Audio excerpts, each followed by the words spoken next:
साथियों, भगवान प्रभु श्री राम और रावण युद्ध का संधि पत्र लेकर गए। अंगद रावण से उनका संवाद चल रहा है। हम आज यहाँ पर बताते हैं त्याग, तपस्या और बलिदान बहुत महान कहलाते हैं, बहुत महान होते हैं। सबके बस की बात नहीं होती है त्याग, तपस्या और बलिदान करना। लेकिन साथियों, यहाँ पर हम ये भी बता दें कि त्याग, तपस्या और बलिदान सब पर भारी है अभिमान। बड़े बड़े ऋषियों मुनियों ने तपस्या की और बड़े बड़े असुरों ने भी तपस्या की। तो मुख्य होता है आचरण और कर्म। तज दे खोटे काम को, भजन हो गया, तपस्या हो गई।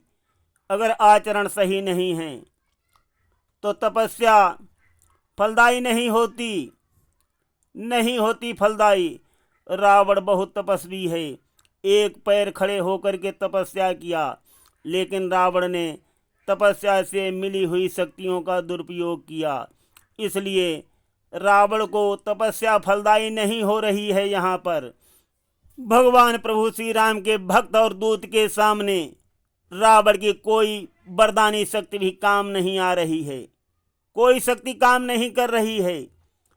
रावण सोच रहा है कि हनुमान जी पर मैंने सारी शक्तियों का प्रयोग किया, सारी शक्तियां निष्फल हो गई थी। रावण ये भली भांति जानता है कि मेरी कोई भी शक्ति काम में नहीं आएगी। इसलिए पहले वो अंगद का स्वागत करता है और बाद में बातों बातों में अंगद को हराना चाहता है। तो आज महासंवाद होगा रावण और अंगद का। रावण भली भांति जानता है कि जब हनुमान जी ने लंका का दहन किया था तब रावण ने कोई कोर कसर बाकी नहीं रखी थी, सारी शक्तियों का प्रयोग कर लिया था। मेघों के द्वारा पानी भी बरसाया गया था, किंतु जलती हुई लंका को नहीं बचा सका था। लंका नीचे से डूबने लगी थी और मेघों का बरसाया हुआ पानी जो है वो घी का काम कर रहा था। तब रावण ने हनुमान जी के ऊपर काल को भी छोड़ा था, साक्षात काल को, उसको भी हनुमान जी ने अपना ग्रास बना लिया था।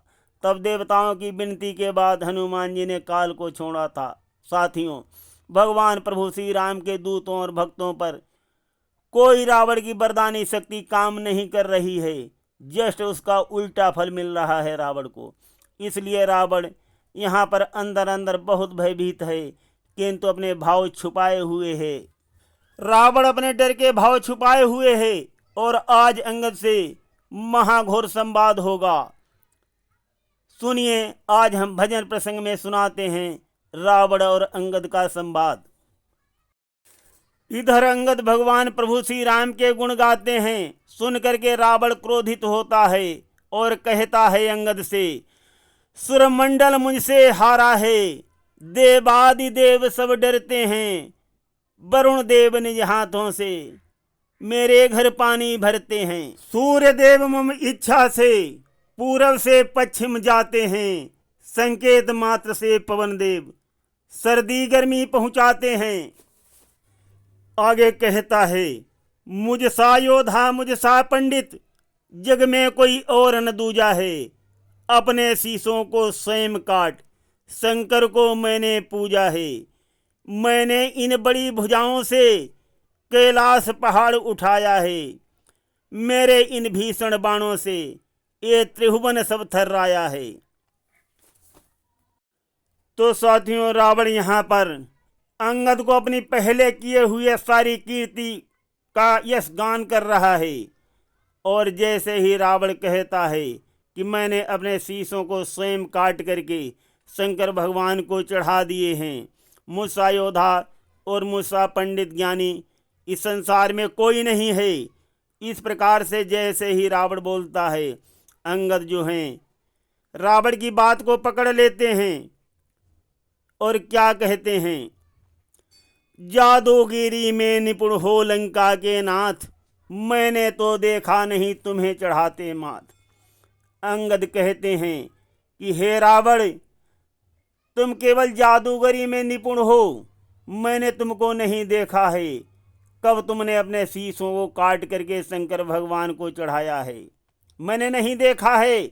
आपको अपने शीश काटते हुए। और हाँ, मैं तभी मानूंगा जब मेरे सामने आप अपना शीश काट करके और जोड़ करके दिखाओ, तब तो मैं मान लूँगा। अंगद की बातों को सुनकर रावण सन्न रह जाता है। अंगद आगे क्या कहते हैं?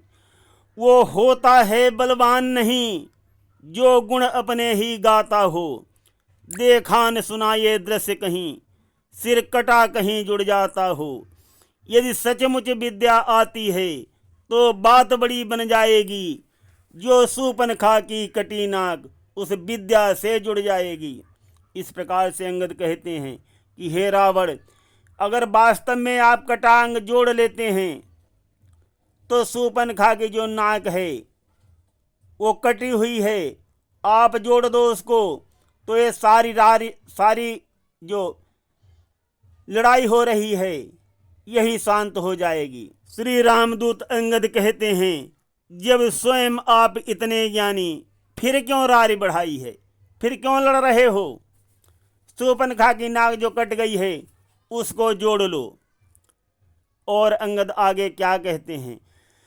श्रीमान कभी पाताल गए बलिराजा से टकराने को, होकर घमंड में चूर चूर बल अपना उन्हें दिखाने को।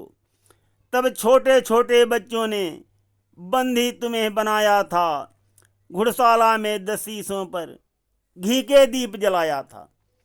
अंगद कहते हैं कि मैंने तुम्हारा ये भी सुना है, आप बलराजा से भी टकराने के लिए गए थे, अपना बल का घमंड उनको दिखाने के लिए गए थे। तब छोटे छोटे बच्चों ने तुमको बंदी बना लिया था और तुम्हारे दसीस जो हैं उन पे घुड़शाला में दीपक जला करके रख दिए थे। तब राजा बलि को दया आ गई और उन्होंने आकर के तुमको छुड़ाया था। ये भी एक तुम्हारा यश गान है। अंगद आगे और रावण को धिक्कारते हैं, क्या कहते हैं? साहस भाव से जंग लड़ी, अपनी किरकिरी कराई थी, क्षमा मांग कर आए थे, तब कहाँ गई प्रभुताई थी। जो काट शीश को बार बार शिवजी पर भेंट चढ़ाने की, है नजरबंद का खेल सभी, ये केवल बात दिखाने की। यदि बहुत बड़े हैं वीर आप, फिर क्यों नारी चुराई है। श्री राम नाम के 2 अक्षर में सब सुख शांति समाई है। इस प्रकार से वीर अंगद कहते हैं, रावण को जवाब देते हैं। जब अंगद रावण को भरी सभा में इस बार धिक्कारते हैं, तब रावण को क्रोध आ जाता है और मजबूर होकर के उसको अंगद को जवाब देना पड़ता है। और तब रावण क्या कहता है? मर्यादा का ध्यान रखो, अधिकार नरार बढ़ाने का, बकवादी तेरा काम नहीं, सिर पर कर चढ़ समझाने का। दोनों दल स्वयं निपट लेंगे, जिनमें ठनी लड़ाई है। तू पेड़ों पर ही उछल कूद, क्यों बकबक यहाँ लगाई है। इस प्रकार दशकंधर ने वाणी गंभीर सुनाई है। रावण गंभीर होकर के कहता है कि तेरा काम यह नहीं है तो जबरन संधि करा ले, तू पेड़ों पर ही उछल कूद, तेरा यही काम है। हम दोनों दल आपस में लड़ करके स्वयं निपट लेंगे, तुझको बीच में नहीं डालते, तू हमको यहाँ समझा रहा है। तब इस प्रकार से रावण जो है अंगद को कहता है गुस्सा होकर। अंगद कहते हैं, ठीक है रावण, मैं तो चाहता था कि संधि हो जाए और निशाचर न मारे जाएं। हो जाए यदि संधि, अगर सैनिक बलिदान नहीं होंगे, घर घर में होगा अमन चैन, जनपद सुनसान नहीं होंगे। जब भड़केगी लड़की ज्वाला, तब लाल जमी हो जाएगी। जय और पराजय बाद में है, पहले तो प्रलय मचाएगी। अंगद कहते हैं कि हम तो ये चाहते थे कि नगर के नगर सुनसान हो जाएंगे रावण, इतने सैनिक बलिदान होंगे, इतने सैनिक बलिदान होंगे, इतना खून खराबा होगा, ये मैं नहीं चाहता था, इसीलिए मैं तुझको समझा रहा हूँ। अंगद रावण से कहते हैं, कपि सेना अति उत्साह भरी, जिस दिन आज्ञा मिल जाएगी, ये हरी भरी लंका नगरी शमशान भूमि बन जाएगी। बच्चे अनाथ हो जाएंगे, बहुएं विधवा हो जाएंगी, लाखों पुत्रों की माताएं घर घर में रुदन मचाएंगी। ये खूब सोच लो दशकंदर, क्यों अवसर रहे गंवाई है। श्री राम नाम के 2 अक्षर में सब सुख शांति समाई है। तो इस प्रकार से अंगद ने बार बार रावण को समझाया और संधि का प्रस्ताव प्रस्तुत किया रावण के सामने, लेकिन मतिबंद घमंड में चूर रावण उस प्रस्ताव को नहीं माना। बार बार प्रस्तुत किया महासंधि प्रस्ताव, जरा उसे भी ध्यान से देखें महानुभाव। अंत में रावण गुस्सा होकर के कहता है, रावण बोला बंद कर अपनी तू बकवाद, छोटे मुंह से कर रहा दशमुख से संवाद। कि अपने छोटे मुंह से रावण से संवाद करना बंद कर दे। यहाँ पर मित्रों देखिए रावण साफ साफ कह देता है, और दल जब रण में हार मान प्रस्ताव संधि का लाता है। सच्चा योद्धा सिर देता है, रण में सिर नहीं झुकाता है। तू राजदूत था इस कारण अब तक जीवित छोड़ा है, पर तेरे दुर्वचनों बस मैंने भी ये तोड़ा है। ऐसा कहकर अंगद को सूली की सजा सुनाई है। श्री राम।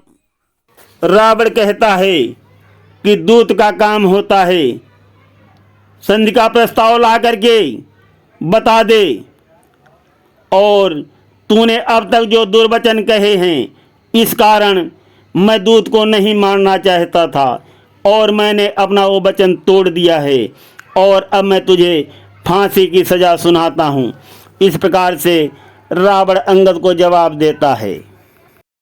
रावण की बातों को सुनकर अंगद हंसने लगते हैं, हंसते हैं अंगद। अंगद जी हंसने लगे सुनकर ये आदेश, सुन ले रावण ध्यान से मेरा भी संदेश। मति मंद बुद्धि तेरी मारी, तू किस घमंड में छाया है। होनी सवार ही तुझ पर है, प्रस्ताव संधि ठुकराया है। मैंने जब हित की बात कही, सूली की सजा सुना डाली। भर गया घड़ा है पापों का, जो घटना है घटने वाली। इस कारण है दशकंदर जी, बुद्धि तेरी बोराई है। श्री राम नाम के 2 अक्षर में सब सुख शांति समाई है। इस प्रकार से अंगद कहते हैं कि मैंने तो तेरे हित की बात कही थी, लेकिन तुझ पर होनी सवार है, इस कारण तेरी बुद्धि जो है वो बोरा गई है रावण। यहाँ पर निर्भीक होकर के अंगद कहते हैं, पापों ने अंधा किया तुझे, अंतिम दिन आने वाला है। 2-4 दिनों के अंदर ही रावण तू मरने वाला है। हो बालराज से भेंट अगर तो मेरी कुशल बता देना। सुग्रीव राज के कामकाज सब भली भांति समझा देना। अंगद कहते हैं, हे रावण, मुझे एहसास हो गया है कि तू 2-4 दिनों के अंदर ही मरने वाला है, और अगर मेरे पिता से तेरी भेंट हो जाए तो महाराज बानर पर सुग्रीव की और मेरी कुशल बता देना, और सारे कामकाज समझा देना मेरे पिता को। इस प्रकार से निर्भीक होकर अंगद ने रावण को जवाब दिया है। और वीर अंगद यहाँ पर रावण को चेतावनी देते हैं और क्या कहते हैं, लंका का राज विभीषण को मरने से पहले दे जाओ। कुंभकर्ण श्री मेघनाद को साथ साथ ही ले जाओ। फिर जाकर अपने महलों में महारानी को तैयार करो। कौन सती पहले होगी, ये मिलकर सभी विचार करो। इस प्रकार अंगद जी ने निज ललकार लगाई है। श्री राम नाम के 2 अक्षर में सब सुख शांति समाई है। निर्भीक और निडर अंगद रावण के भरे दरबार में रावण को ललकार रहे हैं। ये देखिए भगवान की महिमा का प्रभाव। भगवान प्रभु श्री राम की शक्ति छाई हुई है वीर अंगद के, सुरक्षा कवच बनी हुई, और अंगद जी रावण की भरी सभा में दहाड़ रहे हैं। वीर अंगद कहते हैं कि हे रावण, तेरी सभी बातें झूठी हैं। तूने शिव जी को भेंट चढ़ाने की बात कही थी, तो पूछा दे अपने सैनिकों से कि तेरा कोई सैनिक सामने आकर के तेरी बात को समर्थन कर दे कि तू सच बोल रहा है। तो रावण अपने सैनिकों की तरफ देखता है। अंगद कहते हैं कि जिस सैनिक ने भी रावण की बात का समर्थन किया कि ये शीश काट करके जोड़ लेते हैं, उसे अपना शीश कटा करके दिखाना होगा और महाराज रावण उसको जोड़ देंगे। अंगद की ये बात को सुनकर रावण के जितने भी वीर योद्धागण हैं सभी अपना सिर जो है नीचे को कर लेते हैं। यहाँ तक कि रावण के बेटे मेघनाथ और जितने भी बेटे हैं रावण के सब अपना सिर नीचा कर लेते हैं।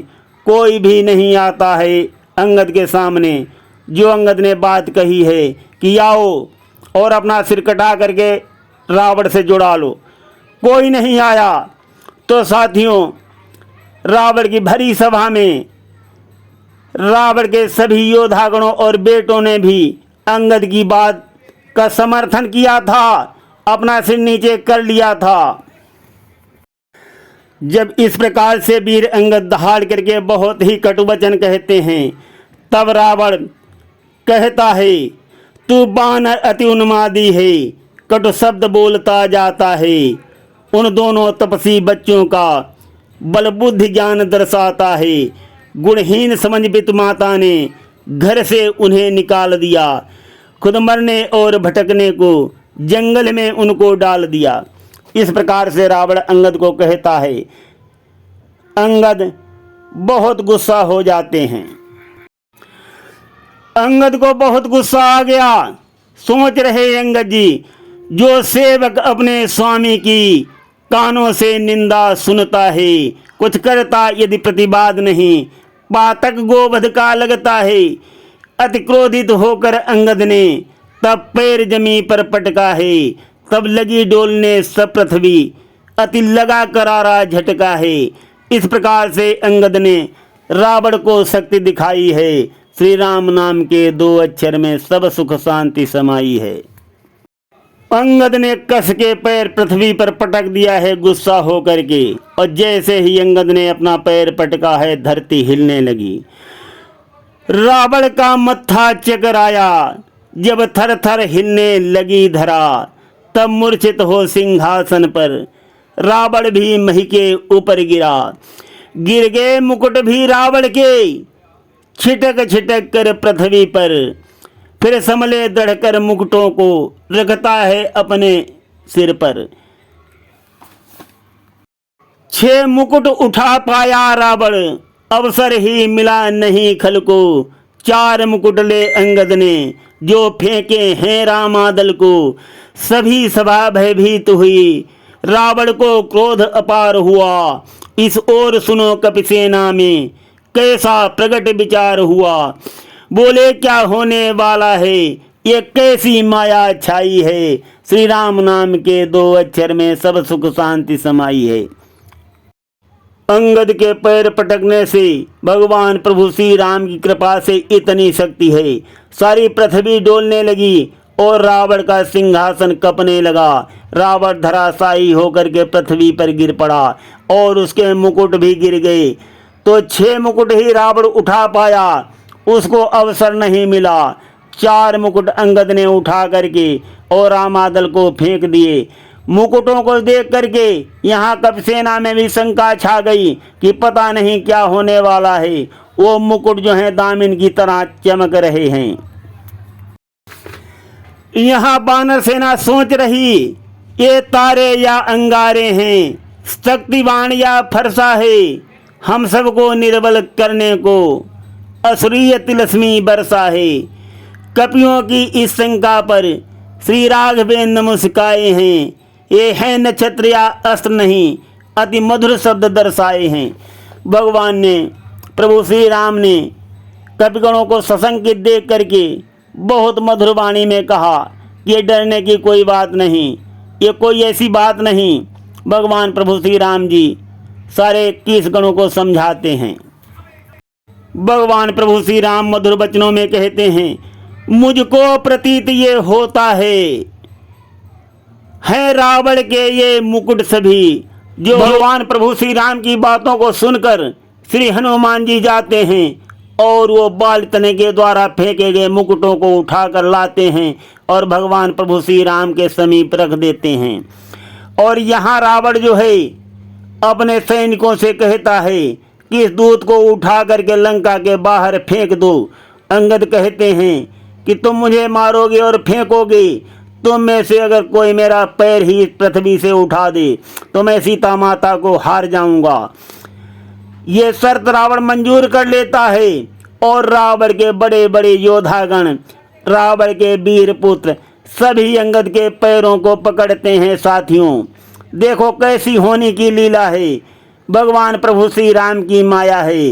रावण के सभी पुत्र और स्वयं रावण अंगद के पैरों को पकड़ता है, लेकिन उठा नहीं पाता है अंगद का पैर, नहीं उठता है अंगद का पैर।